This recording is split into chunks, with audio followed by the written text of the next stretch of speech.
میں نے گفتگو کا آغاز کیا. میں نے کہا بھائی آج کل تو بڑا زبردست کام کر رہی ہے جو سندھ ٹریفک پولیس ہے, اس نے ای چالان سسٹم آغاز کیا. تو انہوں نے کہا ہاں بھائی ای چالان ہے اور بڑا زبردست کام کریں گے.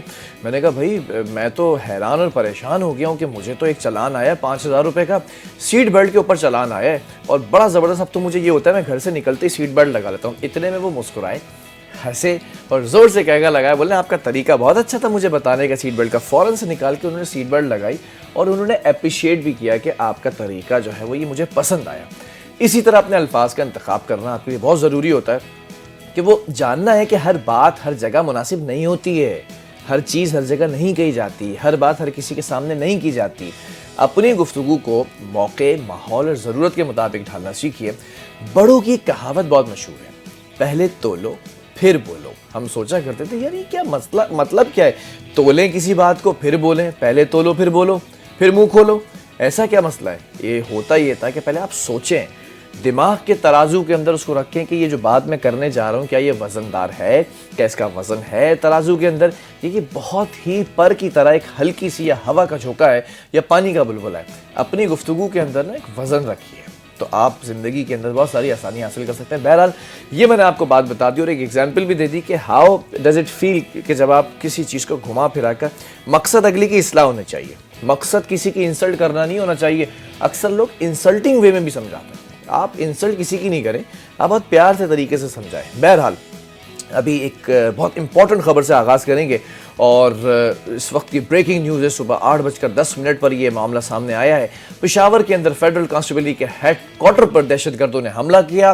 سی سی پی او پشاور ڈاکٹر میاں سعید نے فیڈرل کانسٹیبلری کے ہیڈ کوارٹر پر حملے کی تصدیق بھی کی ہے اور ہمیں ابھی کچھ دیر پہلے بتایا کہ فیڈرل کانسٹیبلری کے ہیڈ کوارٹر پر حملہ صبح 8:10 پر ہوا.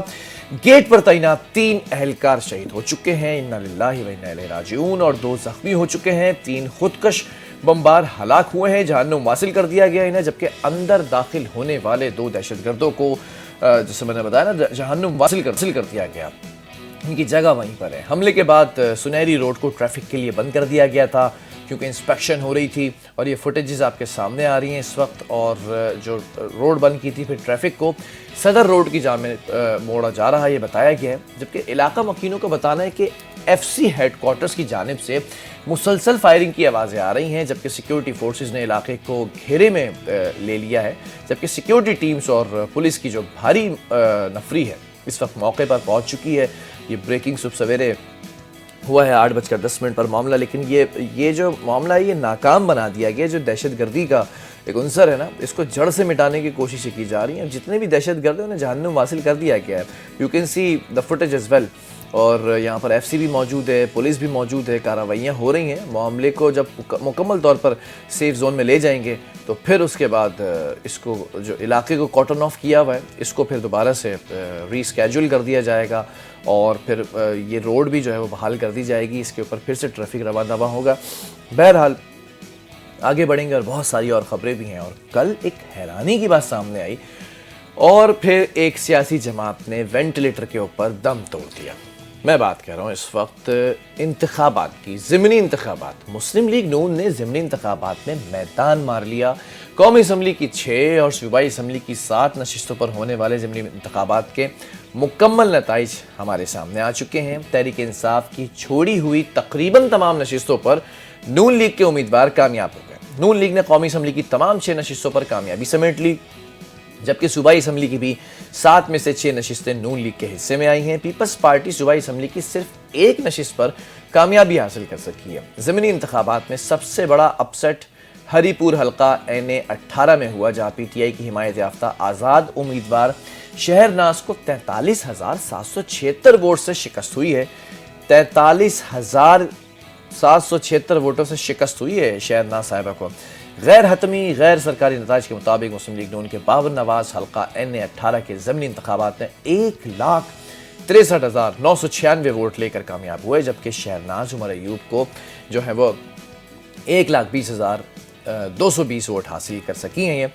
اور شہرناز عمر ایوب سابق قائد حزب اختلاف عمر ایوب خان کی اہلیہ ہیں. یہ نشست عمر ایوب کے نااہل ہونے پر خالی ہوئی تھی۔ عمر ایوب کو 9 مئی ہنگامہ آرائی کیس میں سزا سنائی گئی تھی۔ عمر ایوب صاحب تو چلے گئے، اب ان کی اہلیہ جو ہے شہر ناز صاحبہ وہ بھی نہیں کمپیٹ کر سکی۔ اچھا، آن اے ویری سیریس نوٹ، ایک شخص جیل سے بیٹھ کر کہتا رہا کہ آپ نے جو ہے وہ نکلنا ہے، میرے لیے نکلنا ہے، کیمپین چلانی ہے۔ عوام نہیں نکلی، لیکن عوام دوسری طرف ہر کام کے لیے نکل رہی ہے۔ عوام کھانے پینے کے لیے نکل رہی ہے، عوام اسکول جانے کے لیے نکل رہی ہے، بچوں کو چھوڑنے کے لیے نکل رہی ہے، سارے کاموں کے لیے۔ لیکن عوام نے اس بار مسترد کیا ہے تو وہ پی ٹی آئی کو مسترد کیا۔ وجوہات بھی آپ کو خود پتہ ہے، باقی میں آگے چل کے بتا دوں گا۔ جبکہ وزیر اعظم شہباز شریف نے ضمنی انتخابات کے اندر شاندار کامیابی پر لیگی رہنماؤں کو مبارکباد پیش کی۔ وزیر اعظم نے NA 129 میں حافظ محمد نعمان اور NA 143 میں چیچا وطنی میں محمد طفیل جٹ کو کامیابی پر مبارکباد پیش کرتے ہوئے کہا کہ نواز شریف کے ویژن اور ان کی بے مثال قیادت کی بدولت ضمنی انتخابات میں کامیابی حاصل ہوئی ہے۔ وزیر اعظم نے کہا کہ ضمنی انتخابات میں کامیابی مریم نواز کی محنت پر عوام کے اعتماد کی عکاسی ہے۔ اچھا، ساتھ میں یہ بھی کہا کہ یہ جیت حکومتی کارکردگی پر عوام کے اعتماد کا مظہر ہے۔ انہوں نے کہا کہ ضمنی الیکشن میں کامیابی میں پارٹی کارکنان کی محنت شامل۔ اچھا، jokes apart, on a very serious note, اگلی خبر پر جانے سے پہلے میں بتا دوں کہ پنجاب کے اندر اسٹل اگر آج بھی آپ کھڑے ہوتے ہیں جا کر تو پہلے شہباز لیگیسی تھی، اب مریم لیگیسی ہے۔ ان دونوں لیگیسیز کو اگر رکھا جائے تو یہ دونوں لیگیسیز اس پورے ملک کے اندر جتنے صوبے ہیں ان کے وزرائے اعلیٰ سے زیادہ وزنی ہے یہ لیگیسی۔ اگر آپ کام کی نوعیت میں دیکھیں، صفائی کی نوعیت میں دیکھیں، انڈسٹریل زون کی نوعیت میں دیکھیں، سیفٹی زون کی نوعیت میں دیکھیں، اکنامیکل زون کی نوعیت میں دیکھیں، نوجوانوں پر فوکس کرنے کی نوعیت دیکھیں، تو یہ تمام وزرائے اعلیٰ سے زیادہ بھاری اس وقت پنجاب کی ایک اکیلی وزیر اعلیٰ ہے۔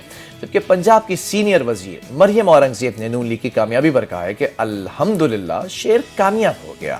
مریم اورنگزیب نے سوشل میڈیا پر جاری بیان میں نواز شریف، شہباز شریف، مریم نواز کی ویڈیو بھی شیئر کر دی، اور پنجاب کے ضمنی انتخابات میں مسلم لیگ نون نے کلین سویپ جو ہے وہ کیا ہے اور اس کی جانب رواں دوائیں، یہ کہا انہوں نے۔ بہرحال ایک سیٹ ہی رہ گئی، باقی تو جیت گئے سارے۔ تحریک انصاف کی چھوڑی ہوئی تمام نشستوں پر نون لیگ کے امیدوار آگے ہیں۔ غیر حتمی غیر سرکاری نتائج کے مطابق لاہور کے حلقہ NA 129 پر مسلم لیگ نون کے حافظ نعمان 63,441 ووٹ لے کر جیت گئے۔ حلقہ NA 143 ساہیوال کے غیر حتمی اور غیر سرکاری جو نتائج ہیں اس میں مسلم لیگ نون کی محمد طفیل جٹ 1,36,230 ووٹ لے کر کامیاب قرار پائے گئے، جبکہ حلقہ NA 185 ڈیرہ غازی خان کے جو تمام اس وقت 226 پولنگ اسٹیشنز ہیں ان کی غیر حتمی غیر سرکاری نتائج کے مطابق مسلم لیگ نون کے محمود قادر خان 82,413 ووٹ لے کر کامیاب ہوئے، جبکہ ڈیرہ غازی خان کے اندر زرتاج گل کی نااہلی سے خالی نشست پر مسلم لیگ نون کے محمود قادر 82,413 ووٹ لے کر کامیاب رہے۔ ساہیوال کے حلقہ PP 203 میں مسلم لیگ نون کے محمد حنیف 46,900 ووٹ لے کر جیت گئے۔ فیصل آباد میں جو صوبائی اسمبلی ہے اس کے حلقہ PP 115 سے مسلم لیگ نون کے محمد طاہر پرویز نے 49,046 ووٹ حاصل کر کے میدان بھی مار لیا۔ یہ میں نے پہلے ہی کہا تھا، لیکن اپسٹ یہ ہوا کہ پیپلز پارٹی بہت پیچھے رہی، نون لیگ آگے آ گئی، نون لیگ چھپی رستم نکلی۔ لیکن پنجاب کی اگر بات کریں تو پنجاب کے اندر نون لیگ کی ایک پالیسی ہے، ایک بیک گراؤنڈ ہے، بیوروکریسی بھی ان کی، ڈپلومیسی بھی ان کی ہے، اور ایک پورا بیک گراؤنڈ ہے، ایک پوری بیک بون ہے جو شہباز لیگیسی سے مریم لیگیسی کو ٹرانسفر ہو رہی ہے۔ پیپلز پارٹی کا بھی وہاں پر کوئی اسٹیک اتنا زیادہ نہیں ہے۔ پنجاب کے اندر ہم دیکھتے ہیں کہ پنجاب کی قیادت ہی بہت زیادہ ہم کہتے ہیں سوئی ہوئی ہوتی ہے پیپلز پارٹی کی، جس طرح سے سندھ کے اندر پاکستان مسلم لیگ نون کی جو قیادت ہے نا وہ ہمیشہ ہمیں سوئی ہوئی دکھائی دیتی ہے، کوئی اتنی ایکٹیو قیادت نظر نہیں آتی۔ تو یہ ہونا ہی تھا جو ہوا، لیکن اپسٹ یہ تھا کہ پی ٹی آئی کے جو سیٹ چھوڑی تھیں بڑے بڑے ان کے رہنما تھے اور یہ سوچ کر بیٹھے تھے کہ اسمبلی سے ہم واک آؤٹ کر جائیں گے، ہم استعفے دے دیں گے، ہم دوبارہ جیت جائیں گے۔ اب وہ فضا ختم ہو گئی، اب لوگوں نے آپ کے لیے نکلنا چھوڑ دیا ہے، لوگوں نے ووٹ دینا آپ کے لیے چھوڑ دیا ہے۔ اس لیے نہیں کہ آپ جو ہے وہ اس وقت پیچھے ہٹ گئے ہیں، لوگوں نے دوسری پارٹی کی طرف شفٹ کر دیا اپنا پورا ویژن کہ اب ان کو ووٹ دیتے ہیں۔ بہرحال آگے بڑھ جاتے ہیں اور پاکستان کے حوالے سے کچھ بات کرتے ہیں کہ پاکستان نے بھارتی وزیر دفاع کی سندھ سے متعلق بلا جواز اور توسیع پسندانہ بیان کی سخت الفاظ میں مذمت کر دی ہے۔ اسپوک پرسن دفتر خارجہ نے بھارتی وزیر دفاع کا سندھ سے متعلق بیان حقیقت سے فرار اور انتہائی خطرناک ذہنیت کا عکاس قرار دے دیا ہے۔ اسپوک پرسن نے بتایا کہ ایسے بیانات بین الاقوامی قانون، تسلیم شدہ سرحدوں اور ریاستی خود مختاری کی خلاف ورزی ہے، جبکہ مطالبہ کیا کہ بھارتی قیادت اشتعال انگیز بیانات سے گریز کرے، یہ خطے کے امن کے لیے خطرہ ہے۔ اسپوک پرسن یہ بھی بتاتے ہیں کہ بھارت سے اقلیتوں کے تحفظ اور ان کے خلاف تشدد پر اکسانے والوں کا محاسبہ کرنے کا مطالبہ ہے، جبکہ انہوں نے یہ کہا کہ بھارت کے شمال مشرقی خطے کے لوگ آج بھی ریاستی سرپرستی میں تشدد، شناختی جبر اور محرومی جھیل رہے ہیں۔ بھارتی حکومت عقائد کی بنیاد پر تعصب اور تاریخی مسخ شدگی پر جو مبنی امتیازی رویہ ہے اس کو نکالے۔ بھئی یہ رویے جو ہے نا وہ آپ کے بڑے درست ہونے کی ضرورت ہے، کیونکہ آپ جب ایک سرٹیفائڈ بارڈر ہے تو بارڈر کے اکراس دی بارڈر آپ کو یہ ایسا بیان دیں گے تو وہ obviously اس ملک کی پالیسی پر حملہ سمجھا جائے گا نا۔ ترجمان نے مطالبہ کیا کہ بھارت جموں کشمیر تنازع کا حل اقوام متحدہ کی قراردادوں اور کشمیریوں کی خواہشات کے مطابق نکالے۔ پاکستان تمام تنازعات کا پرامن حل چاہتا ہے اور اپنی خود مختاری اور سلامتی کے دفاع کے لیے بھی پرعزم ہے۔ بہرحال کچھ اور خبریں بھی ہیں، کچھ خاتون فائٹر کے بارے میں بھی بات کر لیں، اور بڑی جو ہے وہ ایک زبردست خاتون فائٹر پائلٹ مریم مختار کے حوالے سے بات کرتے ہیں۔ جرت اور بہادری کی تاریخ رقم کرنے والی پاکستان کی پہلی خاتون فائٹر پائلٹ مریم مختار کی 10ویں برسی آج منائی جا رہی ہے۔ مریم مختار 18 مئی 1992 کو کراچی میں پیدا ہوئی اور انٹرمیڈیٹ کا امتحان آرمی پبلک اسکول اور کالج ملیر کینٹ سے پاس کیا۔ مریم فٹ بال کی بہترین کھلاڑی تھیں۔ انہوں نے نیشنل ویمن فٹ بال چیمپئن شپ میں بلوچستان یونائٹڈ کی نمائندگی بھی کی۔ سال 2014 کے اندر مریم مختار پاکستان ایئر فورس میں بطور گریجویٹ شامل ہوئیں۔ مریم کی اس بہادر جو بیٹی ہے اس کا تعلق PF 132ویں GT پائلٹ کورس سے تھا، جس میں 6 دیگر خواتین بھی شامل تھیں۔ مریم مختار کا شمار پاک فضائیہ کے جنگجو پائلٹس میں ہوتا تھا۔ 24 نومبر 2015 کو تربیتی طیارے پر معمول کی پرواز کے دوران میاں والی کے قریب جہاز میں فنی خرابی ہوئی تو بہادر مریم نے جہاز کا رخ غیر آباد علاقے کی طرف موڑ لیا تھا اور زندگی نے مہلت نہیں دی، اور اسی وجہ سے انہوں نے دوران ڈیوٹی یہ وہ شہید ہونے والی پاکستان فضائیہ کی پہلی فائٹر پائلٹ کا اعزاز حاصل کر چکی ہیں۔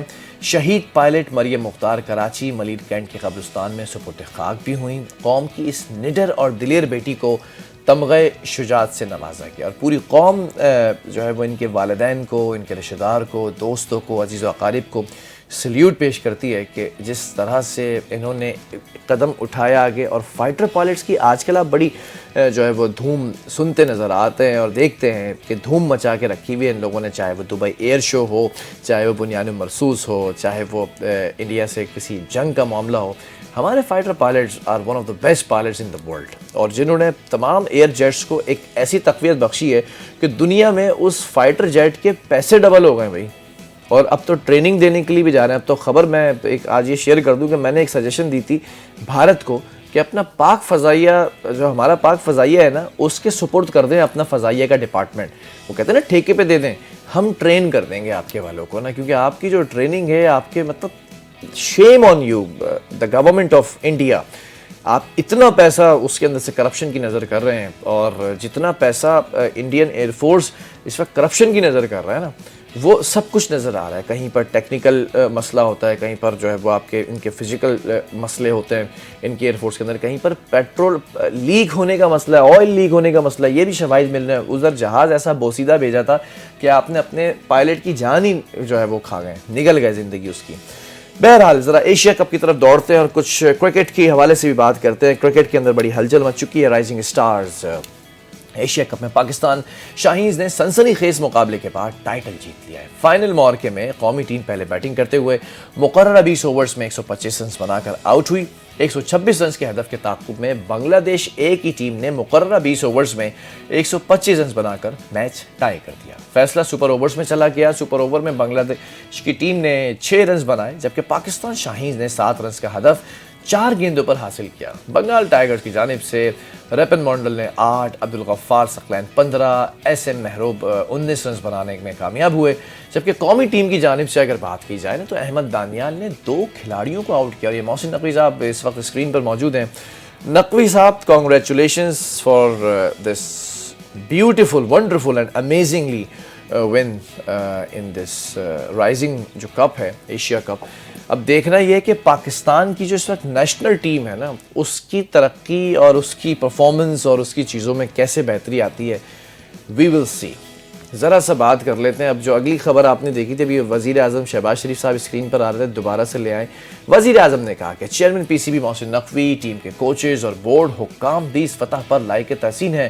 انہوں نے کہا کہ اس سمیت پوری قوم کو اپنے کھلاڑیوں پر فخر ہے، جبکہ پاکستانی کھلاڑی دنیا بھر میں جو اپنی کوالٹیز، ایبلٹیز اور کمپیٹیبلٹی ہے ان صلاحیتوں سے ملک و قوم کا نام روشن کر رہے ہیں۔ چیئرمین پی سی بی ہی محسن نقوی نے بھی یہ کہا کہ رائزنگ اسٹار ایشیا کپ جیتنے پر پاکستانی شاہینز کو مبارکباد پیش کی اور کہا ویل ڈن پاکستان شاہینز۔ محسن نقوی نے کہا کہ پاکستان شاہینز نے حقیقت میں شاہینز کی طرح ٹورنامنٹ کھیلا اور تیسری بار چیمپئن بنے ہیں۔ پاکستان شاہینز نے ٹیم ورک کا بہترین مظاہرہ کر کے فائنل میں بنگلہ دیش کو ہرایا۔ محسن نقوی صاحب بہت خوش نظر آ رہے ہیں، کہا کہ پورے ٹورنامنٹ میں پاکستان شاہینز کی کارکردگی متاثر کن رہی ہے۔ آج کی فتح پاکستانی کرکٹ بورڈ کے روشن اور شاندار مستقبل کی نوید۔ اچھا، محسن نقوی صاحب کو یہ خوشی ہو رہی ہے بتاتے ہوئے، کیونکہ ماضی کے اندر کچھ نیشنل ٹیمز کی ایسی کارکردگی رہی ہے جس کے اوپر بڑا کرٹیسزم سہنا پڑا۔ فائنلی دیر آیت درست آیت، وہ کہتے ہیں نا بڑی دیر کر دی مہرباں آتے آتے، دیر آیت درست آیت، تو یہی ہوا اور T20 ٹرافی سیریز میں پاکستان نے زمبابوے کو 69 رن سے شکست دے کر ایونٹ میں مسلسل تیسری کامیابی حاصل کر لیا۔ پاکستان نے زمبابوے کے خلاف ٹاس جیت کر پہلے بیٹنگ کرنے کا جو فیصلہ کیا، 195 رنز بنائے اور اس کی جانب سے پاکستان کی جانب سے صاحبزادہ فرحان بابر اعظم نے شاندار بیٹنگ کی۔ صاحبزادہ فرحان نے 41 گیندوں پر 3 چھکوں اور 4 چوکوں کی مدد سے 63 رنز کی شاندار اننگز کھیلی۔ بابر اعظم 74 رنز بنا کر پویلین لوٹے، فخر زمان 27 رنز بنا کر ناٹ آؤٹ رہے، جبکہ سائم ایوب 13 رنز، محمد نواز 4 اور فہیم اشرف 3 رنز بنا کر آؤٹ ہوئے۔ ہدف کے تعاقب میں زمبابوے کی ٹیم کا کوئی کھلاڑی کریز پر جم کر نہ کھیل سکا، پوری ٹیم 126 رنز کی مجموعی سکور پر ڈھیر ہو گئی، جبکہ پاکستان کی جانب سے عثمان طارق نے شاندار بولنگ کا مظاہرہ کیا اور 4 کھلاڑیوں کو جو ہے وہ آؤٹ کیا ہے۔ عثمان نے بہترین کارکردگی جو ہے وہ دکھائی گئی ہے اور خاص طور پہ بابر اعظم دوبارہ سے فارم میں نظر آ رہے ہیں۔ لیٹس سی کہ یہ جو ابھی زمبابوے کے ساتھ جس طرح سے کھیل رہے ہیں یہ اور کھیلا گیا یہ میچ اور یہ پرفارمنس ہوئی ہے، لگتا ایسا ہے کہ محسن نقوی صاحب نے جو حلوہ بانٹا تھا وہ سب میں بٹ چکا ہے، وہ دوائی سب کو مل چکی ہے، وہ جو ہاضمے کی درستگی ہے وہ سب کی ہو چکی ہے، جو فٹنس ہے وہ دوبارہ سے بحال ہو چکی ہے، جو منجن اور جو چورن دیا گیا تھا پی سی بی کی جانب سے وہ ہاضمے کا چورن تھا، کیونکہ بد ہضمی کی وجہ سے کھلاڑی جو ہے نا وہ بہت اچھے سے پرفارم نہیں کر پا رہے تھے، اور اب میں سمجھتا ہوں کہ ہاضمہ درست ہوا ہے تو ان کی پرفارمنسز نظر آ رہی ہیں، ان کے سٹروکس، ان کے شاٹس، ان کی بالنگ، ان کی بیٹنگ اور ان کی فیلڈنگ بھی نظر آ رہی ہے۔ اچھا، موسم جو ہے وہ بدل چکا ہے کرکٹ کا، اسی طرح کرکٹ کے موسم کے ساتھ ساتھ جو موسمی تبدیلی ہے نا اس پر بھی بات کر لیتے ہیں، کیونکہ موسم کے اندر جو ایک نمایاں طور پر تبدیلی آ رہی ہے نا، محکمہ موسمیات کے مطابق آج ملک کے بیشتر علاقوں کے اندر موسم سرد اور خوش رہے گا، جبکہ پہاڑی علاقوں کے اندر صبح اور رات کے اوقات میں شدید سردی کا امکان جو ہے بتایا گیا ہے۔ لیٹس ٹاک اباؤٹ پنجاب اور کے پی کے۔ وہاں کے میدانی علاقوں کے اندر صبح اور رات کے اوقات کے اندر چند مقامات پر ہلکی اور درمیانی دھند ہونے کا بھی امکان ظاہر کیا گیا ہے، جبکہ گزشتہ 24 گھنٹوں کے دوران ملک کے جو بیشتر علاقے ہیں نا وہاں پر موسم خشک اور میں سمجھتا ہوں کہ پہاڑی علاقوں کی اگر میں بات کر لوں نا تو شدید سرد رہنے کا امکان ہے۔ پنجاب کے چند میدانی کچھ ڈسٹرکٹس ہیں جہاں پر ہلکی دھند چھائی رہی ہے، جبکہ محکمہ موسمیات نے بلوچستان کی خشک سالی کے شکار علاقوں میں بھی دسمبر میں گرج چمک کے ساتھ شدید بارشوں کی پریڈکشن کی ہے۔ That's a very important thing کہ جو خشک سالی کا شکار ہے بلوچستان کے علاقے، وہاں پر اس بار پریڈکشن کی گئی کہ بارشیں ہوں گی، اور محکمہ موسمیات کا کہنا ہے کہ مغربی ہواؤں کا جو طاقتور سلسلہ ہے 6 سے 10 دسمبر کے دوران بلوچستان کے اندر داخل ہوگا، یعنی کہ 6 سے 10 اگر بلوچستان میں داخل ہوگا تو آپ کے سندھ کی کراچی جو ہے، کراچی کے اندر یک بستہ ہوائیں چلیں گی، ہم کہتے ہیں نا پشاور کی ہوائیں چل رہی ہیں، سائبیریا کی ہوائیں چل رہی ہیں، ہوائیں وہاں سے آتی ہیں، بلوچستان کے اندر یہ داخل ہو چکا ہے سسٹم، اور سلسلہ وقفے سے پورے مہینے جاری رہنے کی پیشگوئی کی گئی ہے۔ بارش سے ذوب، شرانی، موسیٰ خیل، بارکھان، کولو، سبی، لسبیلا، آواران، کیچ، گوادر، پنجگور، خزدار، قلعہ سیف اللہ، چاغی، نوشکی، واشک اور مستونگ سمیت صوبے کے جو ڈسٹرکٹس ہیں مختلف، اس کے اندر خشک سالی کا خاتمہ ہونے کا امکان ہے۔ لیٹس سی کہ بارشیں کس زور سے ہوتی ہیں۔ محکمہ موسمیات نے یہ بھی بتایا کہ بعض مقامات پر گرج چمک کے ساتھ موسلا دھار بارشیں بھی ایکسپیکٹڈ ہیں، اور بالائی علاقوں کے اندر تو برف باری ہونے کی پریڈکشن بتا دی گئی ہے۔ جو ایکسپرٹس ہیں وہ یہ بتا رہے ہیں کہ اس سال شمال مغربی ہوائیں معمول سے زیادہ فعال ہیں۔ دیکھا میں نے آپ کو کہا تھا کہ کچھ ایسا لگ رہا ہے کہ اس بار سردیاں جو ہے وہ یخ بستہ ہواؤں کے ساتھ آئیں گی اور زیادہ شدت سے آئیں گی۔ اب عرب جو ہے وہ سمندر سے آنے والی نمی جو ہے وہ بلوچستان کی جانب رخ کر رہی ہے، اسی وجہ سے بارشوں کا سلسلہ اب سے طویل ہوگا۔ تو یہ طوالت اختیار کر جائیں گی بارشیں، اور اس طوالت کی وجہ جو ہے وہ بتائی گئی کہ عرب ممالک سے جو ہوائیں آتی ہیں، اور خاص طور پر یہ بلوچستان کے اندر بتایا جا رہا ہے کہ اس وقت بارشیں بہت زیادہ ہوں گی۔ Let's talk about life style updates, کیونکہ جب موسم ہوتا ہے تو موسم کے ساتھ ساتھ ہم بن جاتے ہیں ڈاکٹر۔ تو ڈاکٹر ایکسپرٹس یہ بتاتے ہیں کہ ہیپاٹائٹس ایک ایسی بیماری ہے جس میں جگر میں سوزش پیدا ہوتی ہے، اور جگر چونکہ جسم کا اہم ترین عضو ہے، اس لیے اس کی خرابی پورے جسم کے نظام کو متاثر کر سکتی ہے۔ دنیا بھر میں لاکھوں لوگ ہیپاٹائٹس کی مختلف ٹائپس کا شکار ہو جاتے ہیں، جن میں وائرس سے ہونے والا ہیپاٹائٹس سب سے زیادہ امپورٹنٹ ہے۔ آلودہ پانی، غیر صاف سرنجز، متاثرہ خون اور ناقص حفظان صحت اس بیماری کے پھیلاؤ کی بنیادی وجوہات ہیں۔ اکثر لوگ شروع میں علامات محسوس نہیں کر پاتے ہیں، لیکن میں آپ کو بتا دوں کہ وقت پر اگر آپ کی تشخیص ہو جائے اور علاج نہ ہونے کی صورت میں یہ مرض جگر کو شدید نقصان پہنچا سکتا ہے۔ اس لیے ہیپاٹائٹس کے بارے میں بہت ضروری ہے اویئرنیس، احتیاط اور بر وقت علاج، کیونکہ اس بیماری سے بچاؤ کے لیے صفائی اور حفظان صحت پر توجہ دینا بہت ضروری ہے، جیسے صاف پانی پئیں، محفوظ خوراک کھائیں، سرنجز اور طبی آلات کا شیئر نہ ہونا، یعنی کہ اگر کوئی سرنج آپ کو لگی ہے تو وہ کسی اور کو نہیں لگ سکتی، اسٹرلائزڈ ہونی چاہیے۔ طبی آلات اور جو ہوتے ہیں تھرمامیٹر منہ میں رکھنا، یا کوئی ایسی چیز جیسے فلوئڈ آپ کا جو ہے وہ ایک سے دوسری جگہ جا سکے، ان کی شیئرنگ بالکل بین کر دیجیے۔ اور ویکسینیشن کروانا، ویکسین بھی جو ہوتی ہے وہ بھی آپ نے بڑا خیال رکھ کے کروانی ہے۔ ہیپاٹائٹس کے حوالے سے جو اویئرنیس ہے وہ بڑھانے سے نہ صرف بیماری کے پھیلاؤ کو روکا جا سکتا ہے، بلکہ مریضوں کو بر وقت جو علاج ہے نا اور مدد فراہم کی جا سکتی ہے، جو کہ آسان ہو جاتا ہے ان کے لیے۔ اس کے علاوہ صحت مند طرز زندگی، متوازن غذا، جو بیلنس ڈائٹ ہمیشہ میں کہتا ہوں، اور جو ہے وہ دیگر جو نقصان دہ اشیاء ہے نا ان سے پرہیز کرنا۔